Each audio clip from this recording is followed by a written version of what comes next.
Guys, good Wednesday morning. My name is Jerry Miller, and welcome to Real Talk with Keith Smith. Thank you kindly for joining us. It's a pleasure to connect with you guys through the I Love CVille Network on a program presented by Ross Mortgage and Scott Morris. Scott Morris, guys, is making dreams come true and helping people get into the home of their dreams, the vacation home of their dreams, or helping them refinance the home of the dreams. Scott Morris and Ross Mortgage is the guy you should call if you need any financing related topics, issues, or just some money to buy a house or a vacation property. Keith Smith, guys, the star of the show. Kerry Griggs, looking super sharp and dapper today as well. Judah Wickower is the director, the man that keeps the audio and visual on track. If you can go to the studio camera and welcome a true cast of characters, friends and brothers from different mothers. Welcome, gentlemen. Thank you. Thank you. Hello. Welcome. Good to see you back. You guys look great. Yeah. And you do too, sir. Thank you kindly. You do too, sir. I'm trying to see what's in the pink bottle there. This right here is to prevent me getting any kind of stuff that my boys have at any given time. It's airborne and water. I try to drink one of these every day. Yeah. When our two boys are a little unruly, I can't drink it at breakfast, so it comes with me to work. There you go. And that was today. Yeah. Unruly boys this morning. I think both these gentlemen can relate, Scott and Kerry, with unruly children. Yep. Yeah. And they bring everything home. They're like, hey, Dude, we were having this conversation with my brother-in-law, with my brother and my sister-in-law. I don't know if you guys experience this. They get completely healthy over the weekend because they're with mom and dad. Yep. Then they go anywhere on Monday where it's like school or sports. By Tuesday, they got something. Wednesday, it's worse. And then we got to get them healthy. Thursday, Friday, they get better on the weekend. And then they're back having something on Monday and Tuesday again. It's like every single week. And then you get it in the middle somewhere. Somehow. And that's why I'm drinking airborne. They recover a lot quicker than we do, too. They do! Hey. Yeah.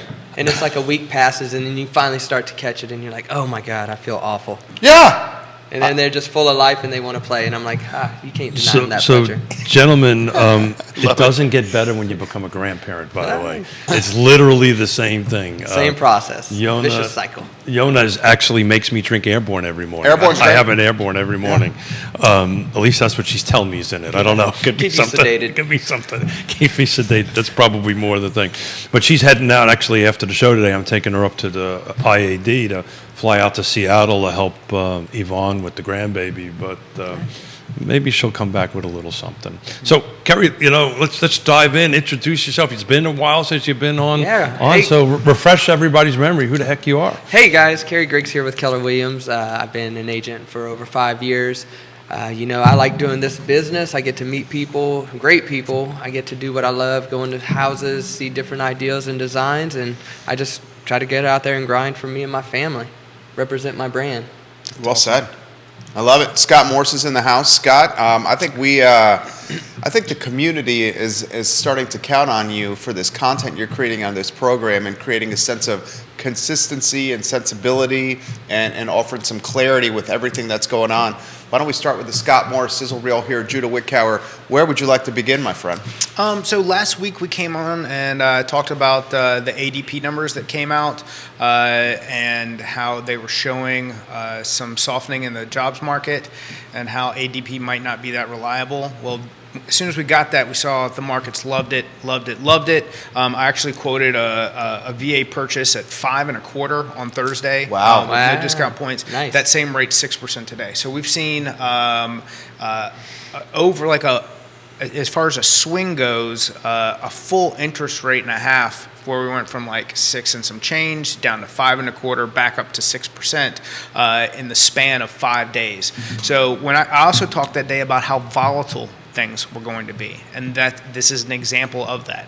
And I also used the phrase that if the Fed wants to do what the Fed wants to do, the message they're going to deliver is the beatings will continue until inflation improves, and that's what they're going to come out and say today. We're seeing the 5th straight day of the equities markets not having a good time, and we're going to see these ups and downs. A lot of people think that this jobs market, the jobs report that came out on Friday that smashed the ADP, is a flash in the pan, that we're going to start seeing a softening. And hopefully that's the case. But typically we don't see that softening in the jobs market until the rates increases have paused, and we're just not there yet. Nicely done. That's the first one, Judah Wickower. Keith Smith. Yeah, so I usually try to kick in a little bit when you're on the show with us. How's your application? I will use the term mollywopped. I wrote it again down before we get to the end of the I'm program. going to use that twice today. I guarantee you twice today. Mollywop. I've heard dually whopped, but I've never heard of mollywopped. A great example was He must have defined it at this point. was Georgia in that You mean that- championship football game. You mean that football game that they tried to play? Yeah. That one? Oh, nice. Yeah. Georgia Mollywop TCU. Yes. That's what he's saying right there. Yes. I was going to ask for you to use it in a sentence, but that clarified everything. That's perfect right there. Kerry Griggs, a sports fan, a rugby fan. How's your business doing? Business is going good. We had a little bit of slowdown. The best way I can describe it is, when you're driving down the highway and you are late for an appointment, but you see a police officer in the distance, so you hit the brakes real hard to get to the speed that you need to do, and then you start cruising at the right speed, the speed limit which you're supposed to be going. That's kind of what it felt like in the past couple months with the holidays around, the market softening up and interest rates going up. You did see a slowdown in purchases a little bit, but since the new year has started, I feel like I've been on more listing appointments. Buyers are starting to come back into the market, and when you partner yourself with a good lender like Scott, you have alternatives that you can do and try to buy your rate down, or you got programs that you can utilize. Tell them about the 2-1 buy down. So the 2-1 buy down is an opportunity to use the seller's credit towards your closing cost to buy down the prepaid interest of the loan for the first 2 years.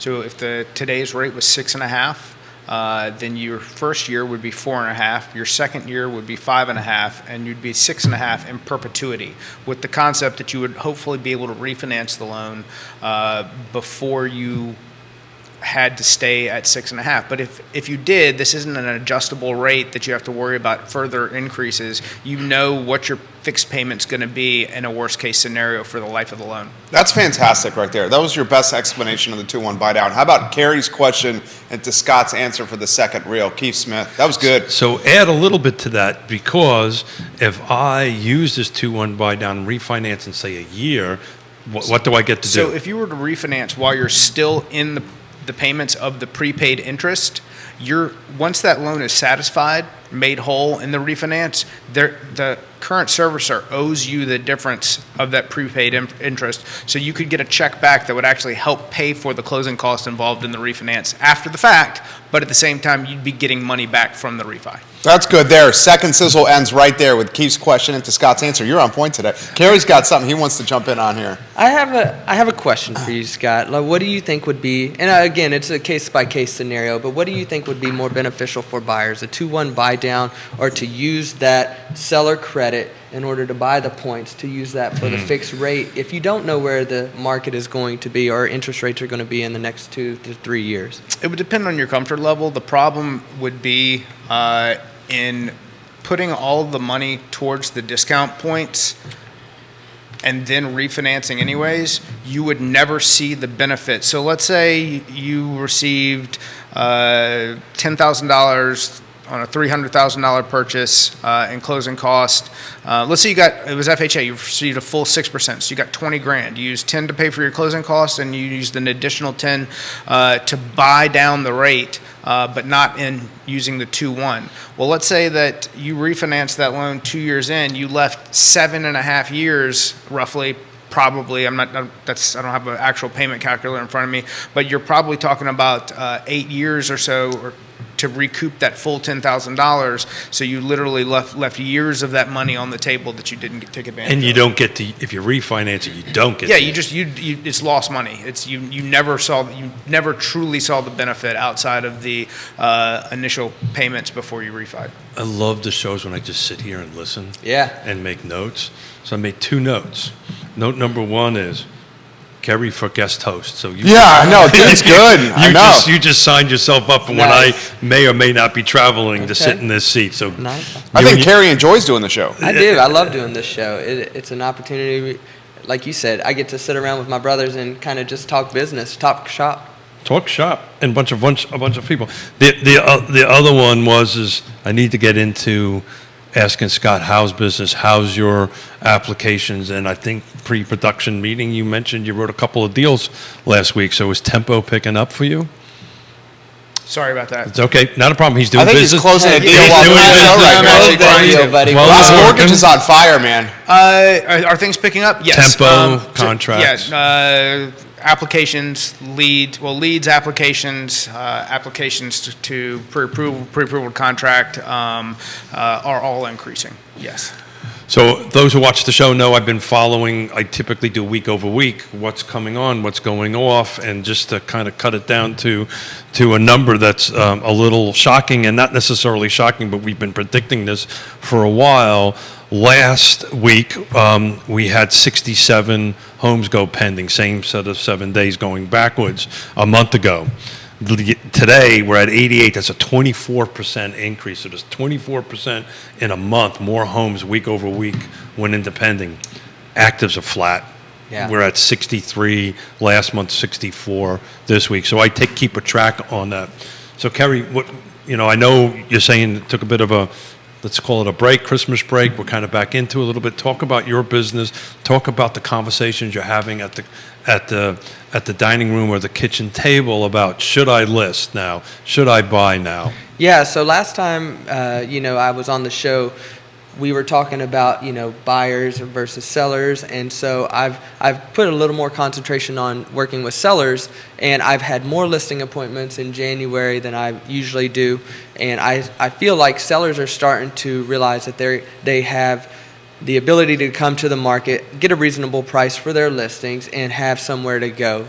Inventory's not moving as fast as it once did a year ago, 2 years ago. So you're seeing the days on market go a little bit longer for the houses that are on the market. I still think we have an inventory problem, and it's going to take some time before that gets corrected. And I don't know how to correct it other than just partner with builders. You just answered the question I was about ready to ask Yeah. you.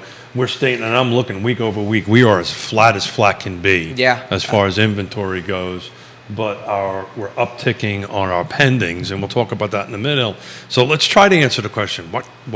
How can we get this inventory up? Encourage builders. You can partner with the builders that are out here doing it.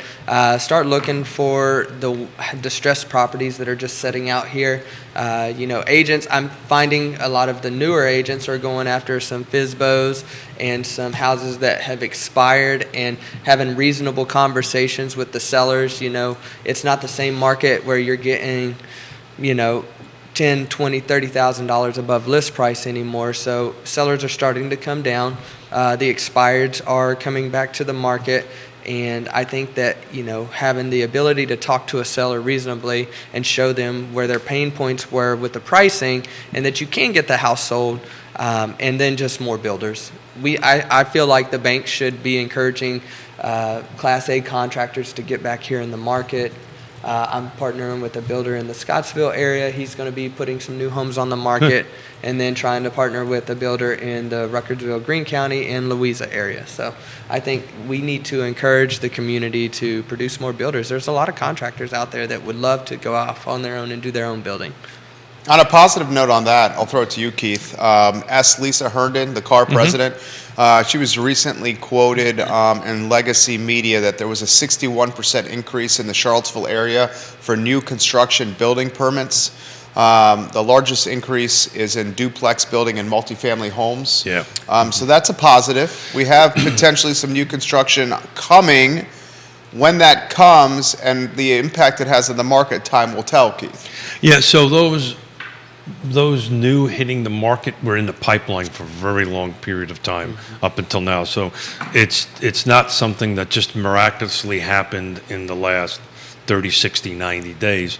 These are projects that have been in the pipeline. Fluvanna County, for instance, has Colonial Circle. They're going to be probably the middle of this year start bringing in almost a couple of 100 new construction units, but they were in the pipeline for 6 years. Greene County's got a bunch of stuff in the pipeline. This is the approval pipeline before it hits the market. You're going to see probably this time of year, mid-year, those numbers reversing, right? They're eating through all that inventory, and then there's going to be, I think, a slowdown on new construction. But at the moment, it's a bright spot. But do you think that the duplex and the multifamily is going to bring more buyers back to the market or more investors back into the market? I think it's going to be more potentially investors. I don't think the duplex and the multifamily is going to necessarily help our inventory crunch with people looking to get into homes, forever homes. But any housing added to this market is positive because it could potentially create a little bit more affordability for the community. Yeah, I agree with that. I think You the see a lot new of duplex is going to create an entry point for first-time buyers, although the price, changed from where that duplex was 5 years ago to where it is now is certainly different. At the same time, with the lack of inventory, it creates an opportunity that I think a lot of investors are more likely to purchase, say, a distressed duplex to try to turn that into a profitable endeavor versus something that's new coming to market. I think that's going to be geared more towards the first-time buyer or the person downsizing. I'm going to look at numbers here for a second, but I'm going to let Kerry pick a jurisdiction that you want to take a look at attached products right now. I actually am curious about Louisa, Fluvanna area. That's your neck of the woods, right? Yeah, so Well, I live around Zions. I can tell you without even going into Paragon. Yep, I knew you were going to have an answer on that one. That Fluvanna County has no attached products. They will once Colonial Circle comes on. So we can take a quick look at Louisa real quick. There's 4 attached products. These are duplexes or available for sale. And I didn't even factor into the new construction. These are just duplexes that are for sale. It happens to be all new construction. So there's 4 of them. They're all in Spring Creek. These are duplexes. I thought you were going to say Albemarle County because that usually has the highest count on. But so that the 4 that's for sale, active in Louisa County, which are in Spring Creek, the median sales price is $483. List price, excuse me.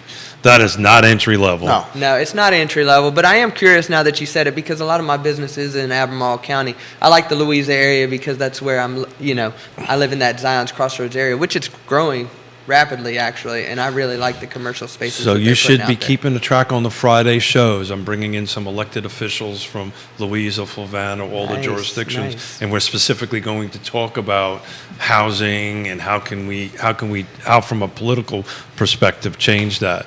So Albemarle County attached. So these are duplexes and townhomes. Right. There's 35 on the market.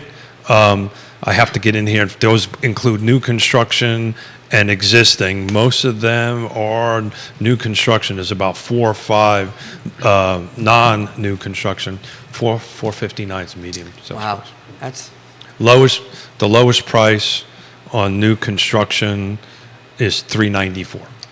Man, so that's out there. That's not entry level. That's not entry level, and it's probably not an investor either because the math is going to be really hard. You just hard to the work cap on. rate. Let me ask you this, guys. What is entry level now? What is first-time home buyer price point and the car footprint? I would say around the 250, 300,000. I would say that number has a 3 in front of it. I think it has a 3 in front. Low 3s. Where Buckingham. These $200,000 Buckingham's the only spot. Don't get me wrong, there's none out there. But, that's where most of your first-time home buyers or entry-level buyers are considering being a first-time home buyer. I think the number used to be 285. And now? I think it's 315. Yeah. I mean, you can get... And that's still a super challenging price point. I'm seeing. We talked about the villas at Southern Ridge before the show. I'm seeing those condos trading at 225, 230. Yeah. That's in the Mountain View School District, a little past Wegmans down 5th Street Extended. Maybe that's an entry. A lot of folks aren't crazy about the condo product. Yeah. Maybe that's what you have to do if you want to buy a house and you hold it, see if you can get some equity, get some roommates, sell it, and then you can climb the ladder. So in your experience, Kerry, and chime in, Scott. Good morning, Neil Williamson. Morning, Neil. Thank you for agreeing to come on Friday.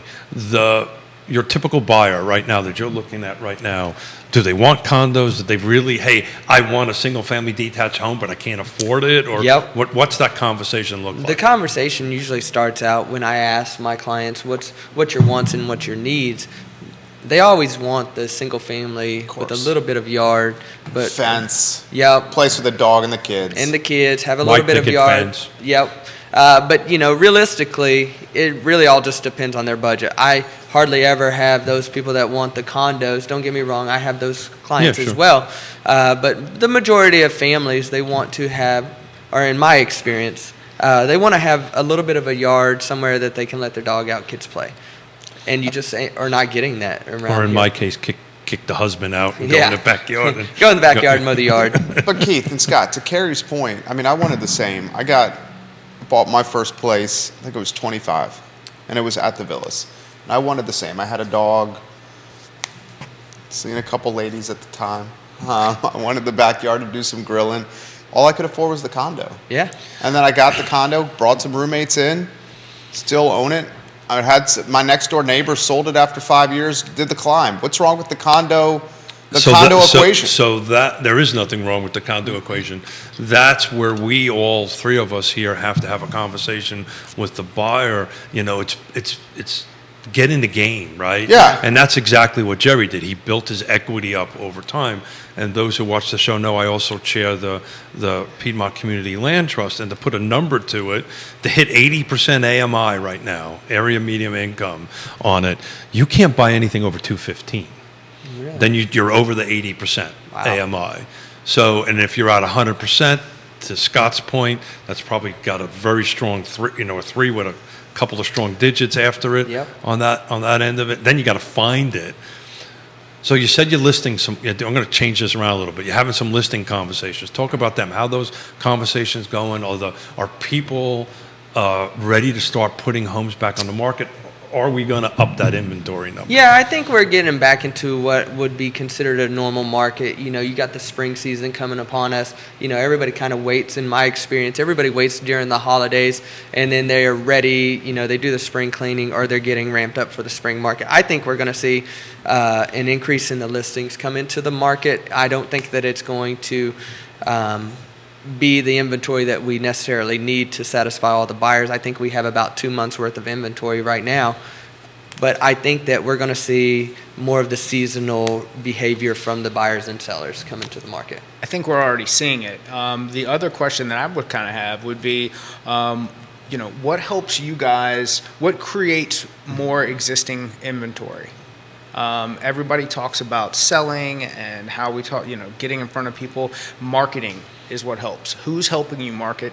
Who's helping you really get out there and, increase a video presence or, go back after your previous clients. Like there's so many basic things, or even with a new twist that I don't think all agents are doing a great job of executing on. And I think that doing a better job personally provides a better product for your client as well. Well, you need to do that. I agree with that. Without that, that's what is the. Back in the day when you actually went back to movies, right? They would start, right? Nothing happens. What if you don't advertise? What happens? Nothing, right? Or Are we talking about silent film or like? Are we talking about those tassels on the shoes again over there? Yeah. We kid because we care, Keith. We love Keith Smith. On No, this I'm program. just a little slow this morning. I don't have a good enough Thing comeback. to come back with. That's all. I'm only on my first coffee. Give me a little bit, and I'll do a comeback on that end of it. I'm trying to be well behaved here, sir. You always are, Keith. Meredith Young, welcome to the program. So the bottom line is to continue from your conversation. You've got to start with the marketing. People, don't be a secret agent, right? Yep, don't be a secret agent. People need to know that you're in this business. People need to know you're a trusted advisor, so you can get that invite to the table, to the kitchen table. Then you start educating and helping folks through the process. But I posted, just to throw this out to everybody to talk about, I posted something yesterday from National Association of Realtors are putting out their normal 2022 home sellers experience and all that stuff. I'll read it. Sellers typically live in their home for 10 years before selling. This is an increase of 8 years compared over last year. So people are staying in their homes longer. Back in the day it was like 5 years, back in the 1800s with the tassels and all that stuff on that end of it. So that's not helping inventory because people are staying in their homes. It's not. Go. I definitely think that the last 2 years have either motivated or discouraged sellers from actually selling the home. If they seen that they had a lot of equity into it, I think they were more apt to sell. But if they didn't think that they had a place to go because the market was crazy, I definitely think that that hindered us just a little bit with putting inventory on the market. I'll let you two guys chime on this. 41% of the buyers last year moved to a larger home. They're traded up to a larger home. So this whole thing about getting smaller, I mean, isn't that the American way? Yeah. well, if you listen to certain media thing, everybody thinks homes are getting smaller. The data's not proving Yeah. not proving it. Has that been your experience? Yeah, honestly, I think back in the 70s, your average square foot at home was what, 2,300 square feet? Now- 1970s, right? Yeah, 1970s, not 1870s. But I think the average home was like 20, or even probably even smaller than that, like 2,100 square feet. Yeah. And now, that is like your first level living. People are looking to upgrade from that. If you have a family of 4, they're looking at more like 3,000 square feet before they get into a home. I'm going to set up a question for Kerry, but I'm going to start with you. We're still looking with your prediction of being under 5% by the end of this year. You don't know, and I will caveat this. After you made that, I think it was 2 weeks ago, I think I've heard from, I want to do this conservatively, maybe 12 agents after listening to you on this show, watching this program, say that they got really excited when you made that comment. All right, well, let's think about it. Literally. Just think about it from this Start perspective. thinking about this because I'm going to throw a question at you. Last Wednesday, the market loved the fact that there was potential slowing in inflation and a softening in the jobs market enough to where I was legitimately quoting 740 credit, 700K purchase, VA at 5.25%, no discount points. Okay, so how much, we don't need a ton of room, a runway to get into the 4s if that's the case. However, as soon as reality hit and said, hey, that's not where we are, mollywopped back in the Second one. Yeah, Back in, two, baby, two. You should turn that into the third sizzle reel. Let's replace the other third one Back with in this the one right sixes. there, because it got mollywopped in there. Mollywopped. Mollywopped. Anything you else you want to deliberately add to make that, that up? Scott Morris? We can keep the I won't sizzle even going. tell you where that I originally picked that little No, piece of my we'll have to do that lexicon off air, I Yeah. think. Yeah. What do you think about that, Kerry? I would like to see him go back in the 5s. Realistically, I don't know if it will. I want it to as an agent, and I want my buyers to be able to have that satisfaction. But is that a good thing? Is Is sub 5 a good thing? Well, for the and market? add this for you. What's that going to do to the market if we get sub 5 rates? That's my Are we question. going to That's go the question chaos I'm asking. again? We're going to go chaos again because what it's going to do is it's going to allow the buyers to have more buying power. They're going to get more house for But we're their still in a buyer's market. Yeah, We're not in a seller's market. yeah. Excuse me, Well, a seller's yeah, market. it's- Not Other way seller's- around. My dyslexia kicked in. It's a seller's market. I think it'll go gangbuster again if it gets back to that point because I think that's what the new norm has been for the last 3 years. And so, either one or two things are going to end up happening this year, I feel like, in my opinion. Either the rates are going to come down and we're going to have a really successful 2023, or the rates are going to go up and then we're going to have a different set of buyers in this buyer's pool. The ones that have experienced the 5 or sub 5s are going to be like, well, we're going to wait until we get into, a better position to buy down the rate. Or you're going to get these new buyers that didn't have the opportunity to capitalize in these last 2 years. They're going to come back into the market at around that 6 or 5.5. They're going to come back into the market, and that's going to be their new normal. And then they're going to be looking for the homes. So, Scott, your typical first-time home buyer, what's their dollar price that they're at this point? About $350, something like that? I would say 350 is the number right now. It's challenging. Rates are higher than they were 3 years ago when we kind of started tiptoeing into this this price point for the first-time buyer, which makes that payment more challenging, which makes qualifying. You got an entire group of people who had to live through last year that didn't get under contract, and now they're looking at less house for more money, and it's an emotional ride. But if it fits their needs and if it supports their family dynamic and puts them in the best position, that's what we have to try to help them with. So, that those who watch the show know, I do the 6 things all the time, every show, right? Location, price, features, condition, timing, and who's on the other side. On the other side matters. Active, detached, Albemarle County, 0 to $350,000. There's 14 homes available for sale, detached. Are they all condos? No, these are detached. Oh, I got These are you. detached. And if you look through it very quickly, the first 10, they need the 302. What is it, 203? 203K. 203. Or, I was about to or ask. a conventional home style. They need a little TLC. help. Little Yeah. help. I was about to ask, how many of those will qualify for your typical financing?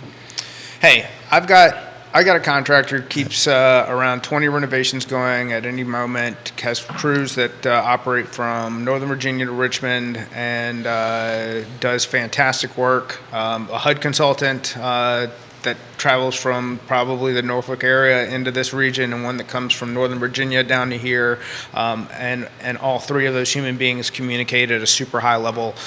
So there's a lot of people who tell you that, hey, we have this product. I can tell you that, hey, I actually do this, and we do it very well. You know what surprises me as I earned my stripes in this industry? How many agents I talk to that has never successfully executed a 203K loan. It's not a very common loan unless you're in the industry and that's kind of your business model. But it's just not commonly talked about. I was originally told, don't do it, they're relationship killers, and they can be. Yeah. Explain that.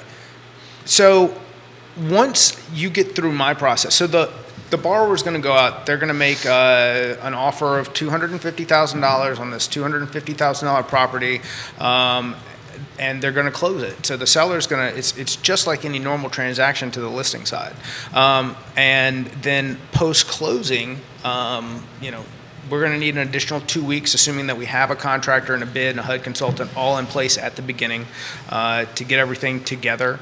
But once it leaves my hands and then goes to the investor who's going to carry out the draw process, if you don't have the right people in place, you're going to have people who feel like they're not getting paid on time, the work's not getting done as quickly as it should be, the borrower's going to blame the contractor's going to blame the borrower or the HUD consultant. The blame game.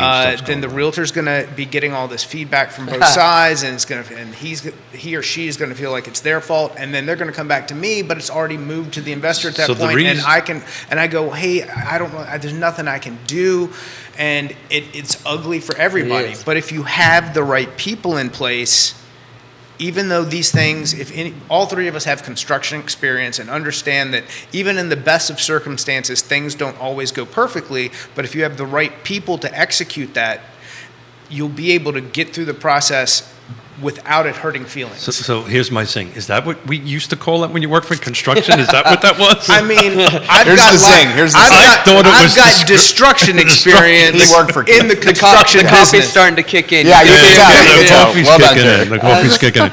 So thank you for doing that.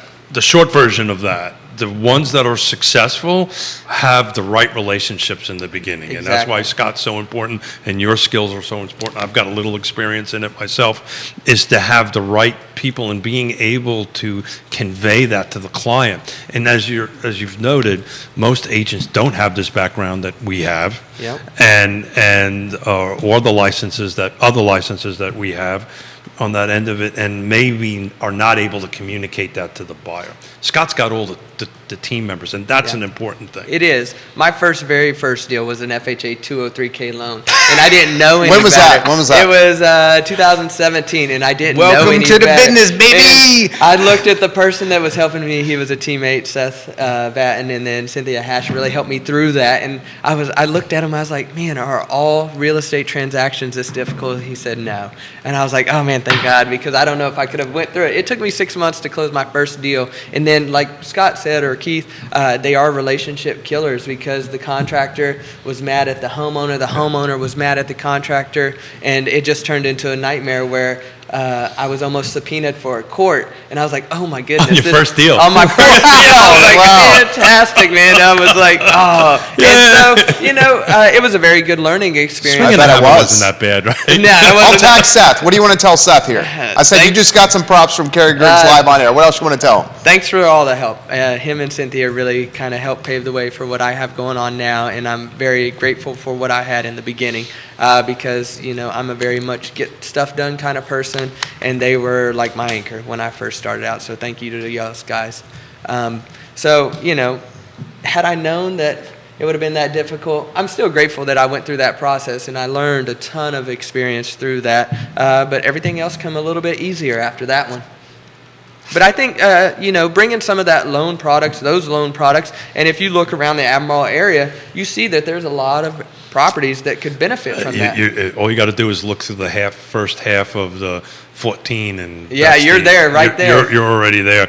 All it takes is a couple of buzz through the photos to go ahead and figure that out. A lot of agents watching. Let's highlight some people. Meredith Young Hey, of Keller Meredith. Williams has this. She says HGTV has played a big part in changing the expectations and what we have to have in a home. And I see it all the time in my conversations with buyers and sellers. HGTV is influencing things at clips we don't truly understand. Can I just encourage you to tell your buyers to pause the video and see if they can look for a half-inch gap in the baseboard or whatever they're talking about? I mean, they go through it quickly, and it's not the 2-month time frame that they're giving you or whatever time frame that they are. They have the ability to cut and edit as much as they want. So my guy was Bob Vieler in this old house. Oh yeah, man. That kind of puts a little age. Oh, I hate it. I hate it when they be like, well, you should be able to get it done So, at this price. My favorite is House Hunters. It's like, here's a young couple. One of them makes like scarves made of feathers, and the other one is like a harpist, and their budget is $910,000, and You showed me they're that shopping guy. somewhere in Hawaii. I'm like, what the hell is this? Yeah. How does this make sense? You know what I'm saying? It's unrealistic. It's TV. Yeah, it's TV. Yeah. And It's not real talk with Keith Smith, I can tell you it's that not real much. talk. But that's when you have to have those real conversations with your buyers and sellers. I get the question all the time when I go on listing appointments, what are the things that I need to do? And I'm like, okay, well, what's your budget and how much do you want to sell it for? Should I repaint the entire house? Well, let's talk about that. If you repaint the entire house, you may paint it the color that somebody don't like. Right. Maybe take a little bit less and walk away without having to do all the repairs. But painting gets my suggestion. Painting gets this new house smell in it. It could be neutral colors. Just paint it modern gray. There you Yeah, go. I mean, don't get me wrong. Agreeable it works. gray, baby. Yeah. It works That's what we use. in moving the or products. old man tan. It works with moving the products, but for me, paint is like maintenance. I almost bought a truck tan. Well, I mean, you've said on the show before, painting the house is not an upgrade. No, it's not an upgrade. Yeah. Changing No. your cabinets out are not an upgrade. Yeah. New countertops is not an upgrade. These Putting are things. solar on is an upgrade, right? Putting If you don't solar have on is solar an upgrade. Putting upgrade, converting. Putting solar on is an upgrade, I would say It is? so. If Oh, yeah. it eliminates your electric bill. Sure it is, yeah. but it doesn't. All right, so there's a sponsor of the show. Careful, Yeah, careful, yeah. careful. I'll keep Careful. that for an If, off-air. Careful. Have a if sip of it your eliminates coffee. your electric bill, that We were takes away doing your the monthly angry expense. Glimmerman was doing so good. No, I appreciate doing his so- authenticity. He's who he is, and he's Yeah. unabashed about it, and that's why I like him. But if every house has it, I don't think it's an upgrade. New cabinets, new countertops, fresh paint. That's not an upgrade. Yeah, an upgrade would be switching from Carpet to luxury. Manual to Yeah. a bidet. All right, I like it. How about this from Grayson? It's okay, no Fellas, plumber is a response, new you're fence good. in the backyard an upgrade? Or installing a fence in the backyard an upgrade? I think that it's going to draw more buyers to it Yeah. because that's one of the He requirements. said he that just they- did that, by the way. Yeah. Yeah. I think that's going to draw more buyers to your listing. Do I think it's an upgrade? I don't think you'll ever get your money back out of it for Yeah. what you're going to spend on it. what's the number one upgrade that your highest? I was actually reading it this morning from the National Association of Home Builders. It's been true forever. What is the highest return on investment that you can get on an improvement to a house? Ooh, I always tell people there are 3 things that really sell your house: curb appeal, kitchens, and bathrooms. There you That's go. in my There you opinion. So if I was going to concentrate any of my efforts, I would say curb appeal. I mean, So that's it's a garage door, believe it or not. really. It's about 110% return on your dollar. Front door is the next one, which is right along lines of your curb appeal. And it's like a door song. The best way to do it is to paint it black. Paint it black. There you go. Comments coming in. I'll have to double check. I'm pretty sure that was Facts. facts. I think your best bang for We your got a buck is fact gonna check be door curb songs, appeal. okay. Yeah. Like you're going to spend a little less money on doing the mulch, cutting the grass, doing some repainting on some things. So a Power buyer, this is statistically proven, makes her decision within 5 to 7 seconds. Yeah, I would agree with that, Sam. 5 to 7 seconds. You have- All 5 senses kick in. If you can't get past those 5 senses in 5 to 7 seconds, it's very difficult. Do you think that you only get one impression? I sometimes think that you get 2 impressions, right? You get the curb appeal impression, what they think about when they walk up and when they open the front door. I think you may even get 3. You guys are the pros here. I just learned from you guys. You got the first impression is digital curb appeal. What's the house look like online? The second impression is actually what the house looks like in He's person. 100% right. And then the third impression is walking in and what can you envision as possibility. I was getting a cup of coffee at Jaybird this morning before I came in at our office, and the barista literally asked me that question. How come I look at these pictures online when I go look at a house, it's freaking different? Yeah. Hey, my favorite thing is looking at a house or looking at like the picture, and I'm like, that grass doesn't look like Right. that. Yeah. Yeah. That's Like, all great. This It's guy called is Photoshop. super blue. Well, It's called you're not Photoshop. supposed to do that. That's an ethics violation. You can't Photoshop pictures? You are not allowed to Photoshop pictures. But you could digitally edit the photos. Yeah, you can change like light colors and all that stuff, but you can't Photoshop it, take dirt, and Well, turn it into grass. I'm going to put this out there, and this is me saying this, not you. A lot of the photos Yeah, that you know- you would okay, are Photoshopped. You're not supposed to do it. This is Hey, literally what we do I'm here. a grass snob, and I know that It ain't doesn't right. look like that. Maybe maybe this is a new partner for your show. Maybe it was Virginia Green they called, Keith. I was going to talk about a different grass, but I won't do that. Still a snob. Me too, Scott. Me too. Travis is watching in Danville, Virginia. He says, first time home buying is tough. If I hadn't landed a sweet deal buying my grandma's house to renovate, I for sure would have ended up in a loft in downtown here in Dan Vegas or an apartment to start. A decent home now is minimum $300,000 in Danville. Yeah. Yeah. I New mean, guys in the market just can't do it That's or have a because very hard Danville time. Danville's hot. Well, it's blown up with data centers. That's what's. And the casino. Oh, there's a casino down Yeah, there? there's casino. Caesars, yeah. You should follow him. He does some great stuff, Travis. And Actually, you know what? I'm the client I'm texting the listing agent on right this morning just opened the casino. He works for the state and helps open these casinos. There are 3 right now in the state. There's one there. And then there's. So you work for the mafia? 3 more approved. Yeah, the government. Yes. Yes. I knew I'd get a kick out of that one for that. So look, to brush off some home sellers and their experience, typical home seller. Anybody want to take a gander at what the age was for the last year, the typical age for a seller? no clue. It would be my birthday, 60. Really? The Downsizing? Boomers typical, downsizing? the typical home seller is 60 years old. That's last year they were 56. What's the number one reason for folks to put their houses on the market? Down. According to NAR. Make money? I'm sorry. I'm sorry. Yeah. Let's be realistic. Desire to move closer to friends or family, 21%. Retirement is 11%. You know, I was just telling my director. A rather disturbing thing, neighborhood has become less desirable, 11%. So those are the top 3 percentages. But it's not for interest rates. It's not forever. It's to be closer to family and friends and retirement. I was just telling my director of operations a sweet little niche to be in would be for those looking to retire and go to those 55 and 65 plus communities. You know, if you can market to those sellers that maybe have sold and empty nested. You want to go down to 55 and over? Because I've got a lot of experience in that. That is a slippery slope. Really? Yeah. Why is that?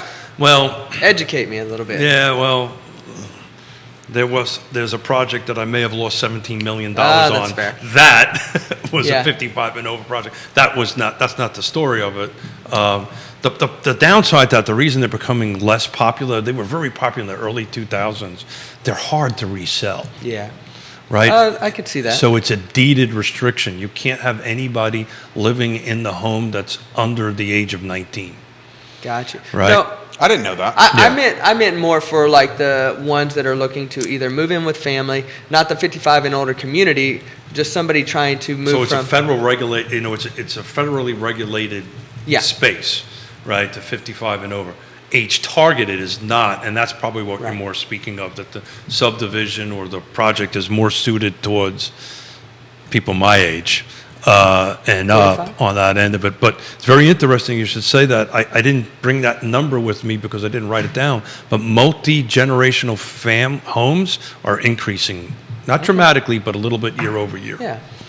It just kind of sparked a trigger in me when you said move closer to family and friends. I see a lot of that. The older couples and clients that I have, that's their number one thing. Why are you selling? Well, I need to be closer to family. Lot coming in, fellas. Lot coming in. Kerry Griggs is getting some props here from Randall Mays and Hey, Randy. Vinny Tuyul. Vinny, Tulo, what's up, bro? What's up, buddy? Vinny, oh, you guys both know. Vinny's watching. He's watching the show. Give you props. Courtney Thompson. Nice. Giving Scott props, and Courtney wants to know, name is I now haven't a heard good in a long time time. to buy? Scott. Yes, now is a good time to buy because the sooner you can buy and start building equity, the better position you're going to be in the long run. And right now, we still have, everybody talks about, I'd like to wait until interest rate come down. And if that's the case, you're going to be competing with so many more people who are waiting for that same thing. Now is a fantastic time to buy. Everybody that Yonna's screaming garage door and front door, Keith, and then she says in all caps, "Yes, Keith, yes." Yonna, I love you, Yonna he Smith. can be taught. Sounds like you have some projects to do. Oh, don't go there. He fixed the door to the studio, Yonna. Don't go there. Nice. Yonna said, "There's a light out in the bathroom." I said, so I have to fix it because I'm the male. Is that the reason I need to fix it? You know, Come I on. joke about this all the time. I tell my wife I'm going to do it. You don't have to remind me every 3 months. Oh, mine's 6 months. Mine's 6 months. I promise. That's like asking Wells Fargo to close your loan. They're gonna Oh, a little zinger right Shots there. fired. Ooh, hey. Shots fired from Scotty Moe. I love it. I love it. I love it. We got to do a little bit. Liza's escaping again here. The dog is escaping in the studio here. Do we have a Liza camera? I mean, I don't mind. She's here. You know I love your dog, but I'm just letting you know she's escaping. Let's see. Comments coming in fast and furious. I'm trying to keep up with all of them right here. Do you want to take Liza? Liza's the dog, guys, for those that don't know, the I Love CVille mascot. She's in studio. Wow, you may have picked up some business here. I went to school with Scott. Courtney says, I will be reaching out to you very soon. Awesome, bro. I appreciate it. Courtney Thompson putting that in the feed. Courtney, Scott is a guy you can count on to process that loan to buy a house if you're shopping right now. All right, so this is coming from Kelsey specifically for Scott. You guys say the rates are going to come down. Persuade me or convince me why I shouldn't wait till when I get more buying power to purchase a house. Why should I do it now when you guys say any time is a good time to buy? Well, how much money do you have and how much do you not care about it? Would be my number one question. How much money are you paying each month to a landlord, rent, etc.? Rates come down, put more buyers on the table, increase the value or the perceived value of the homes that you're trying to buy. You're competing with more people, which means you're going to be in a multiple offer situation. So where if you're trying to buy a $350,000 house now that's then listed at $365,000 in the future, that warrants that cost because we have multiple comps that are associated with that number to do that. And then you have to go $10,000 over list to get your offer accepted, and you're waiving home inspections and everything that should protect you as a first-time buyer. You're giving that up just to get into the property. If you think that is a better scenario for you, just like we were in the last 12 to 18 months, from 12 months ago and beyond through like June of 2020. From June 2020 to September 2022, that's pretty much where we were. If you think that that is a better situation for you, then wait. If you think that you can get in now at a higher rate with the option to refinance later to save the money, and or use some of the strategies like a 2-1 buy down, or depend what your situation is, you need to decide. But that's the why. Kerry, let me ask this question real quick. Why, if you don't mind asking the question, why do you think you will have greater buyer buying power if rates go down? I think that's the question. Yeah. And if we can answer that question, then we can help guide through that. The short version of what Scott said, if interest, and I believe dropping interest rates is not good for buyers right now, because what's going to More happen, competition. Yeah. more competition, prices are going to continue to go up. Yeah. On that end of it, so you're just on a hamster wheel. Yep. That is just going to keep on going. But I would really love to know why, because I have buyers asking me the same question, and I usually respond back. So explain to me why you think it is. So I'll let you jump in, Kerry. And that's if you can even win the deal. I mean, us as agents and the buyers that have worked with us for a while, when we were putting in offers, it was on average, putting in 3 offers before any one of them got accepted. And I mean, that's on the low end. Unless you really gave it your all and were willing to waive those home inspection contingencies or an as-is home inspection or put an escalation clause in. I mean, that was the most difficult part, is having to tell your buyers, hey, I'm sorry you got outbid again. I do think that lower rates are going to help the inventory situation, but it's gonna get worse before it gets better. Yeah. So explain that. So if interest rates, I'm kind of on board with that. So if interest rates drop down a little bit, Keith and Yonna, okay, let me rephrase this. Yonna wants to move, right?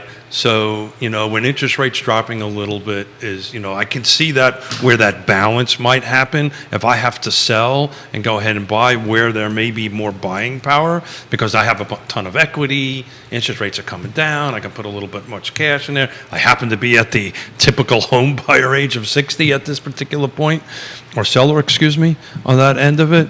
But I'm just really curious on the rationale of why lower interest rates will help your buying power.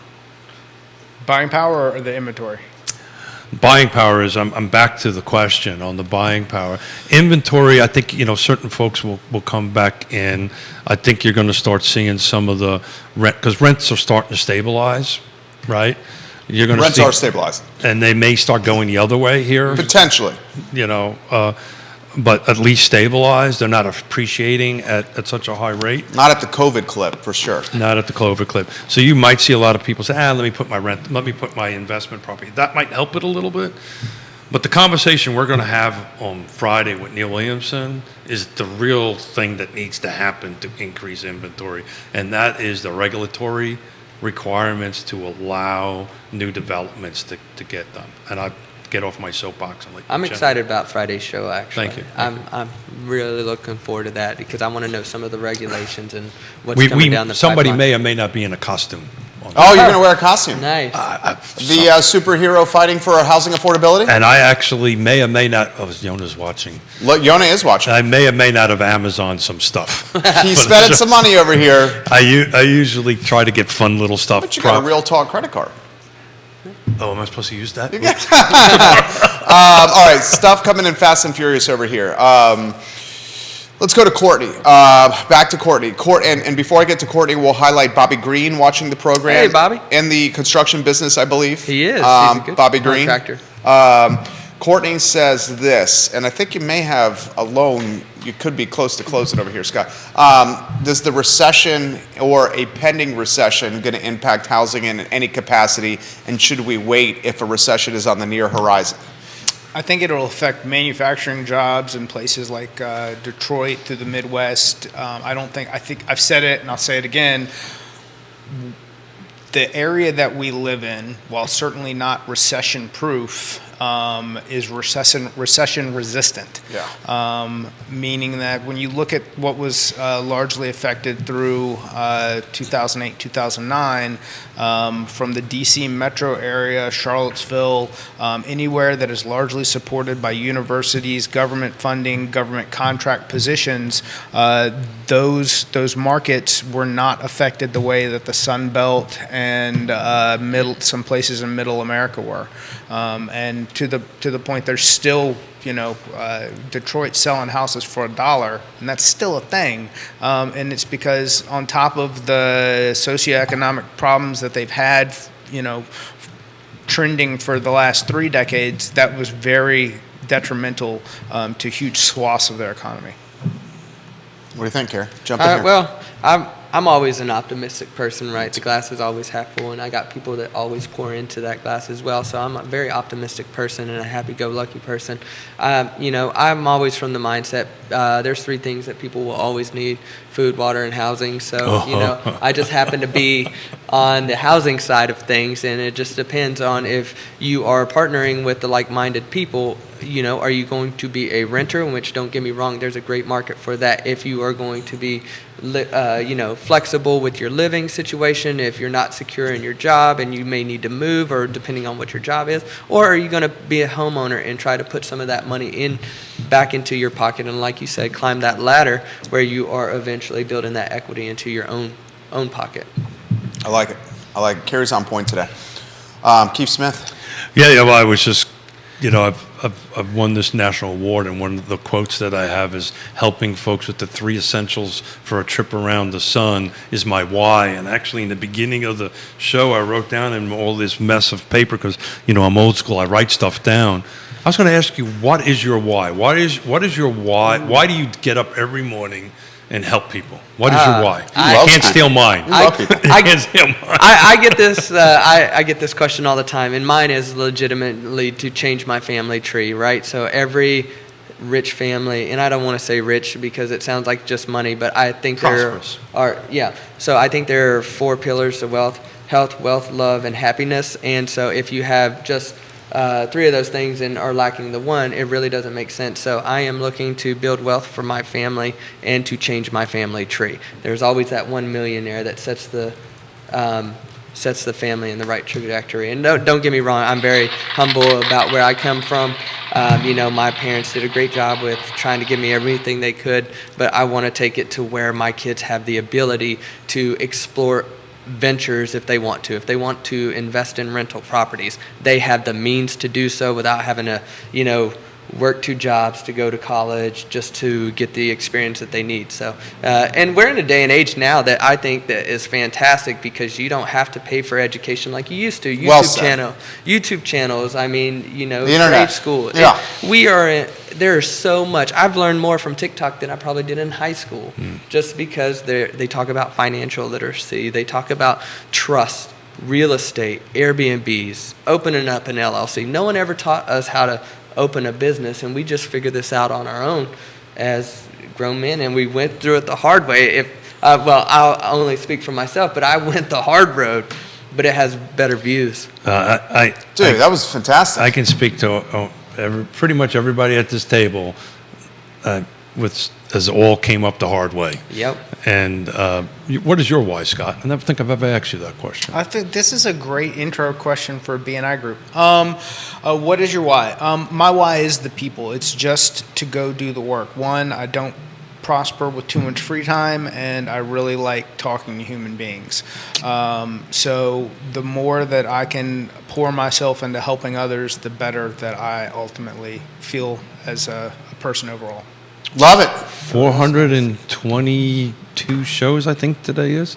I'd never asked you that question. What is your why? I mean, the boys said it better than I could. I just like being around people, and I like helping people, and I love this community. There you go. Been here 23 years. The community's been great to us, and just a matter of giving back. I mean, that was the whole concept of starting this network, as we saw a gap in the market with news. Said, why don't we help fill that gap? I then got to hang out with cool people like you, and I learn from you guys all the time. I mean, it's easy. I mean, the show's on fire right now. Okay, so Paul Limbacher, Limbacher, I hope I'm getting your last name right. Hey, Paul. You know Paul? Yep, he's Okay. good dude. He says, is now a good time to buy an investment property? He's interested. Who Yeah. wants to touch on that one? Ironically enough, that's David's brother that owns Skooma. Oh, really? Yeah. Hey, Oh, Paul. get out of town. I didn't know that. Like I said, I'm always an optimistic person. Yeah, I would say it's a good time to buy an investment property because, again, people need three things to live. Rents, you can have a rental unit and you'd probably be doing someone a favor. I'd say be wise about it. Like, you want, when we talk about the new duplexes that are being built, you going in to purchase one of those to be renting it at your mortgage payment might not be a good fit. But if you can go in and find something that's a little distressed that you can get in and apply that BRRRR method to, where you're buying, rehabbing, renting, and then reselling. I think that's all the R's. Is this person a friend of yours? Yeah, he's a friend. I'm going to email you an ROI rental spreadsheet I created that you can send to this gentleman. You have to have a pretty strong cash position right now to go ahead and get into investment properties. What you're saying, because down payment requirements? Down payment requirements, you've got to do the ROI, return on investment. If my mortgage is X number of dollars, but my rent is Y, and you want to be at least cash positive. For some of you, if it's going to be your first, let's say you're in a position to where you want to move up. You already own a home and you're ready to take your next step. You can actually take your next step into your primary. So where you're gonna make a minimum 3.5% to 5% down payment, moving into zero down if you're a veteran, moving into the new property, and then take your existing property and convert that into your first investment. So that's an opportunity to get into to become a landlord without having to put 20% down and still taking on a property at a minimum down payment. So you're suggesting taking cash out of your house? Is that what Nope. you're talking about? I'm saying I own a house that's worth that's 2,500 square feet, and I'm going to buy my family's outgrown it, and we need a house that's a little bit that's got an additional you're swapping bedroom. primary. So we're going to go purchase this 4-bedroom to get out of our 3-bedroom 2-bath, and then we're going to take and convert our current property into our investment property. So that's why you need a trusted advisor. That's good stuff right there. That's why this phone I hold in my hand will never be able to do this. Right. You have to sit down around a table or a conversation to walk through it. The reality of it is you either, if you can't do that, you need at least 20%, right? Down payment on it. And if we start looking at these $300,000-$400,000 homes, all I'm saying is do the math, make sure you don't have yourself, upside down on your cash flow on the end of it, and you more than likely have to bring more cash to the table than you could have like when interest rates were 2 or 3%, that's where the buying power question comes in. So I have a question, Hope and that I makes want to sense. kick this around to these experienced, business-minded people, Scott. You had just mentioned about taking... Let's get Liza on the table. What's that? Let's get the dog on talk the about table. So you had talked about a family outgrowing it. I bought a very modest home when I was, 12 years ago in a great location, Zion's Crossroads, and since we have outgrown our home. But we talk about these newer duplexes coming up, and I just want to get some advice on a strategy that what you would do. If I went from a 2,100 square foot home, and then I bought a duplex with 3,000 square foot on each side of it, could I use that as my primary residence? And instead of putting 20% down, I can use an FHA loan with 3.5% down and then rent out the other side. I like how the man's thinking over here. So conceivably, the question would become, in doing that from an underwriting perspective, is that really a move up for you leaving your single family detached to move into one side of a duplex? Well, if it puts me closer to my job, work, I'm not and saying it's the bigger argument square foot. can't be made, but I'm saying for everyone, it may not be a solid argument. So you're saying it doesn't pass underwriting, vetting from underwriting? Correct. That's what you're saying? I'm saying that could be an issue. I'm not going to say it's impossible. I'm just saying that's where that probably gets a little gray. Okay. Well, I always like to know my options, right? And as thinking from an investor mindset, I'm always trying to find that opportunity. So 3.5 decades of doing this, one thing I've learned, one size does not fit all. Right. So every transaction, every SPY, every sell is very different unto itself. I've never really seen two transactions identically the same. Some are close, but none of them exactly the same. And again, back to the point of needing trusted advisors, and if you go on Real Talk with Keith Smith and you pull the partner tab down, those trusted advisors are there, but you bring in a Scott, you bring in a Kerry into the kitchen table or dining room table or the virtual table in today's world on that end of it to help you navigate what's specific to you.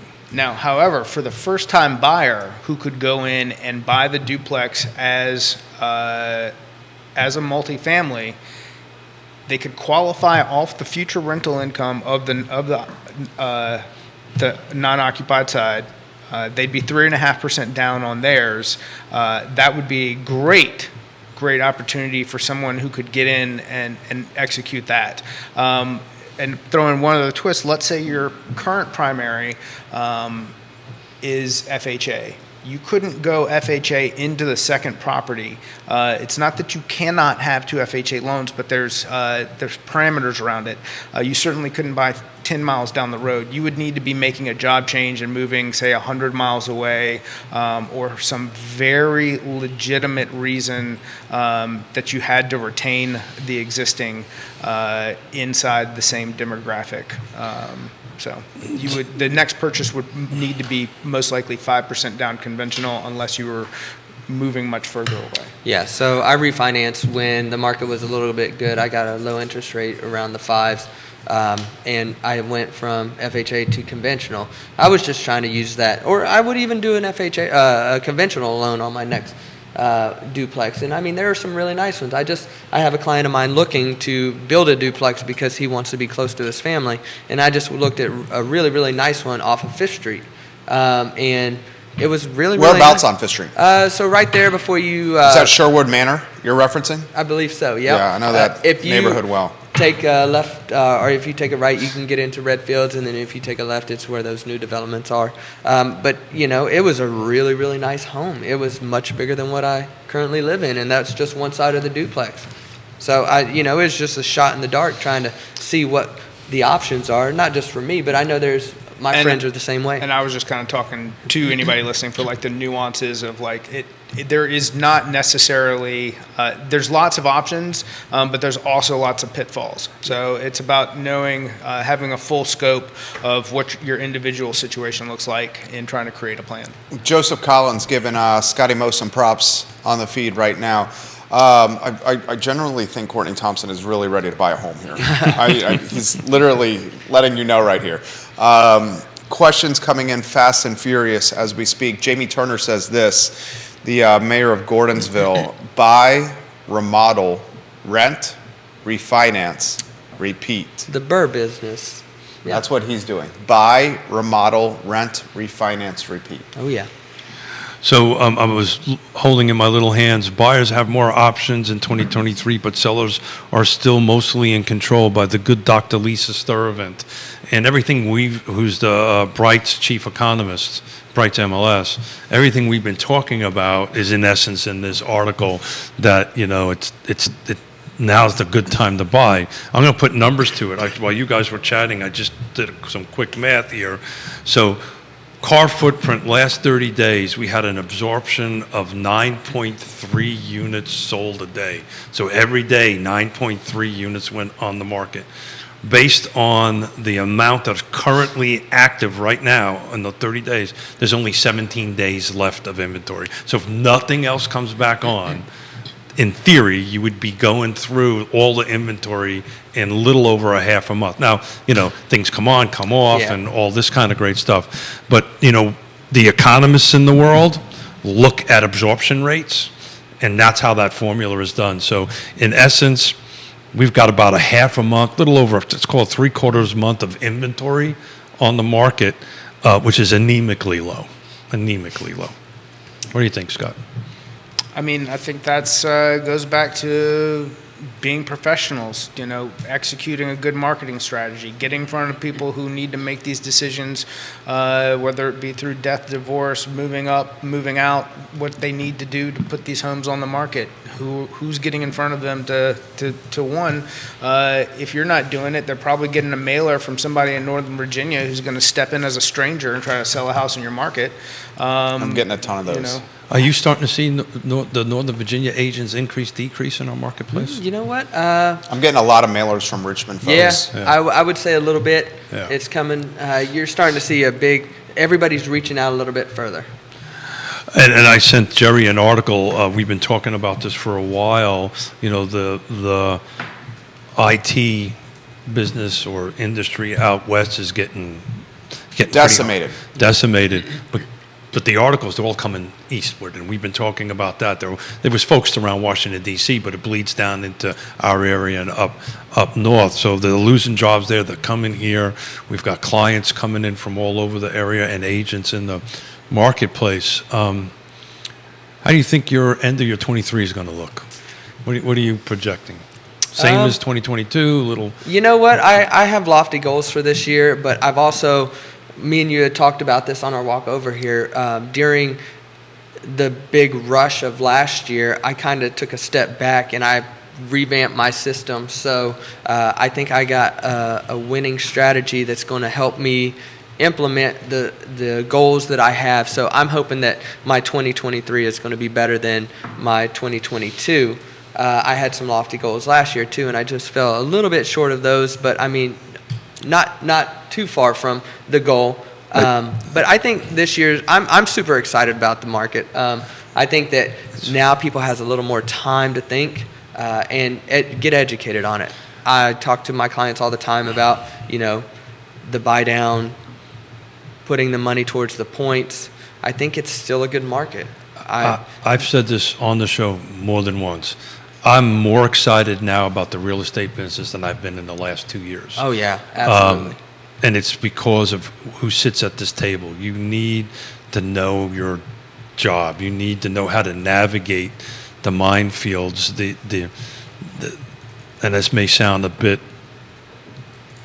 maybe not exactly what folks might want to hear. Frankly, getting the home under contract is the easy part. Yeah. The hard part is getting from that to closing. And what I've found, and when the market starts getting the way it is right now, what I've found over the years, things start getting a little wonky. Yeah. Right? Deals are getting, you really need to bring your skills to the table to navigate that. And I didn't bring the dominoes here, but it seems like every project or every deal I'm part of, every home I'm trying to help either buy or sell, are multiple level dominoes. Yeah.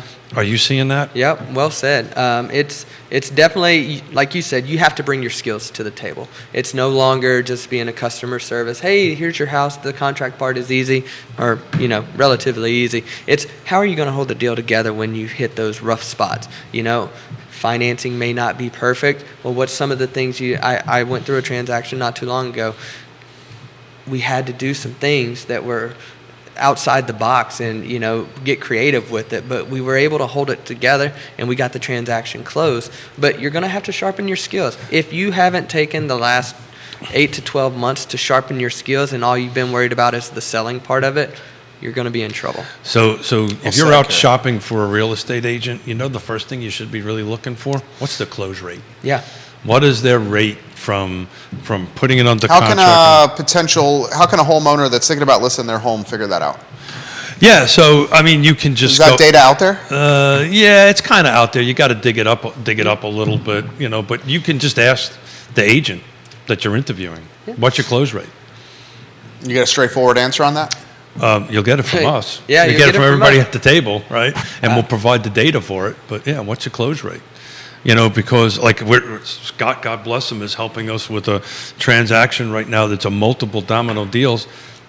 The detached garage, because they took my advice and got a physical survey, is on the other property. Nice. I got a whole garage that's on somebody else's that one. property. Oh, and you just when you We're have working through it. skilled individuals like yourself we're that working through have it. been on the development side, you can work through it. Okay, it's not pleasant and it can be quite painful. We know who to bring to the table to fix it. Because you've been through it. Yeah, I honestly, having the professionals out here, I tell people all the time that I don't just research for my clients because I look up most people, but I also look up the other agent on the other side for two reasons. One, I want to see if I'm going to have to do any hand holding, or if they're a new agent, I don't want to take advantage. I want to teach and educate. Absolutely. Because when you are kind to those others, I'm not going to say it always is a win-win, but when you're kind to others, you're training good agents on the other end. You said it better than I. That's Dude, why Kerry's the man. That's This the reason I guy's do killing that it. sixth one. Who's on the other side matters. Yeah, for that it exact really reason. does. I am shocked by the daily about the number of people who are in my side of the business who send out pre-approval letters to people who can't actually close on properties with the letter that they are sending out. How does that happen? It, How is that Bro, allowed? I think to that's happen? called no bad salesmanship. effing Yeah. idea. Isn't that kind of what got us into trouble way back when? This doesn't even get us in trouble. I'll tell you, this gets the client in I think- trouble. is that bait and switch? Their earnest money. This Ooh. gets no, because these are assuming that they meet the qualifications in the letter, which they know they already don't. So then I've got an agent who goes, "Hey, something seems weird about this." They send it to me. It's like, "All right, well, man, sir, you have a $400,000 pre-approval, but you don't have $30,000. So were you planning on getting a credit for your closing costs? How did you think that this was going to work?" So we're at 11:33, but I do want to ask this question of you because I had just recently was asked me of the question. Tell me about the pre-approval process that you go through. What's required? How does this?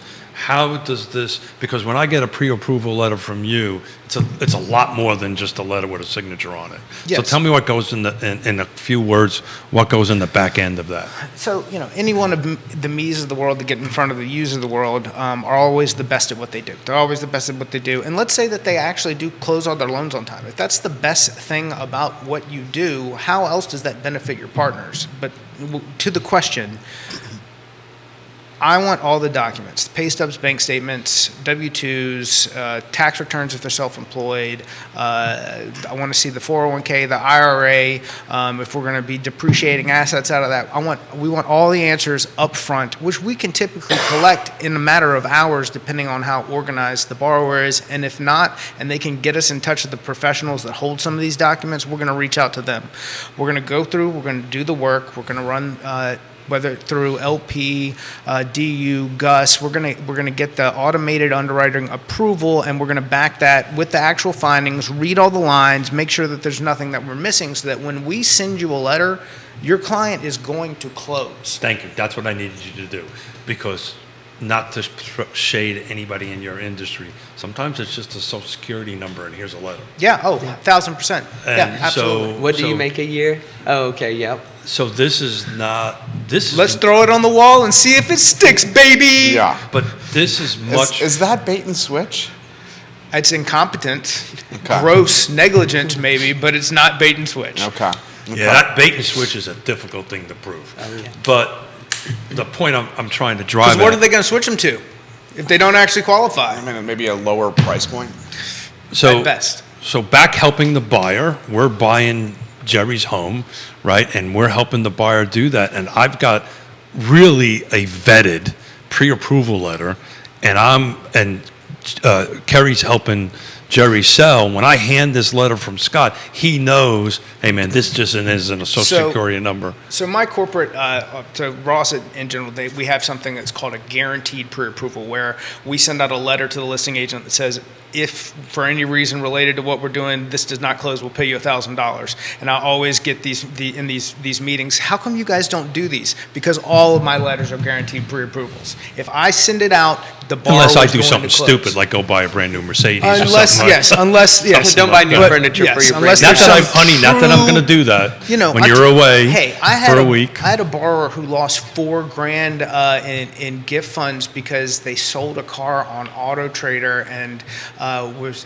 given sent wired money for $3,000 more than what they needed, and then they turned around and and took money out and turned this fake money into real money, and it turns out it was fraud. So it all got backed out of the deal. And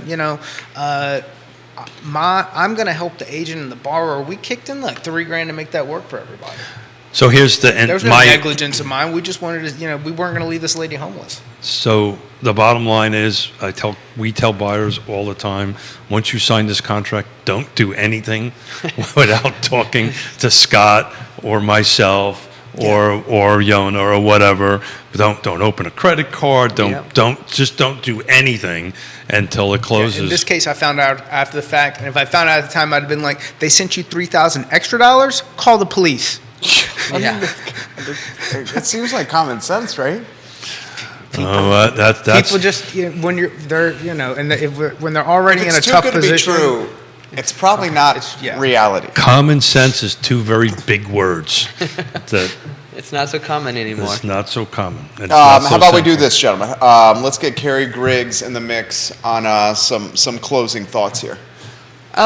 Well, like I said earlier, I'm super excited about the market. I think there's going to be a lot of opportunities for both the buyers and the sellers. I think if you've been in the market or been following the market, I think this year is going to be a good year for you to buy. If you're selling, I think there's still opportunity. You still have a little bit more control than you probably know.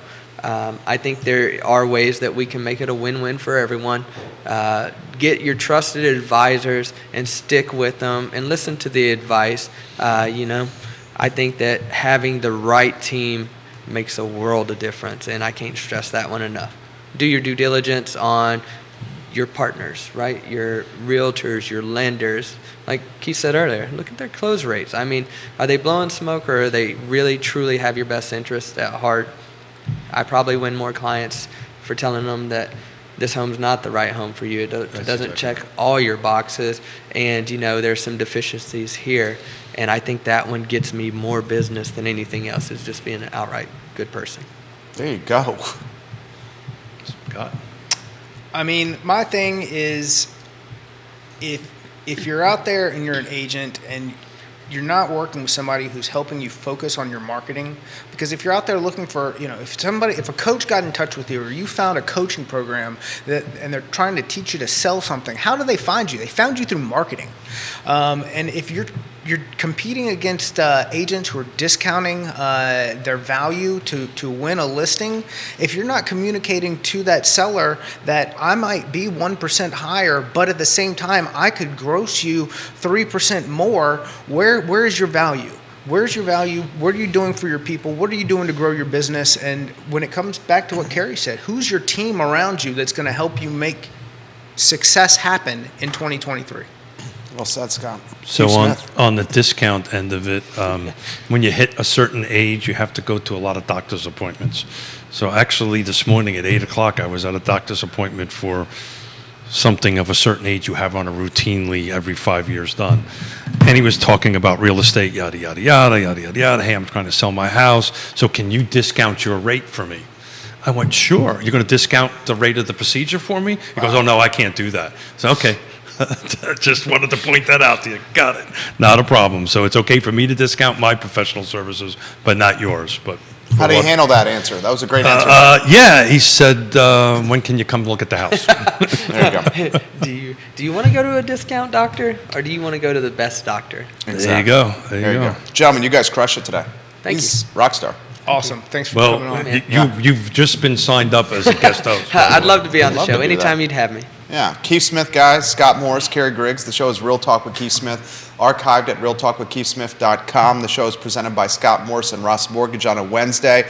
Scott Morris is someone you can trust to get you past the finish line and into the home of your dreams, the investment property of your dreams, the vacation home of your dreams. We would be remiss not to highlight Judah Wickower, the man behind the camera and the microphones. Thank you, Judah Wickower. The I Love CVille show is up in approximately 49 minutes. Take care, everyone. Well done, boys. All right. Thank you, guys. man. Yeah.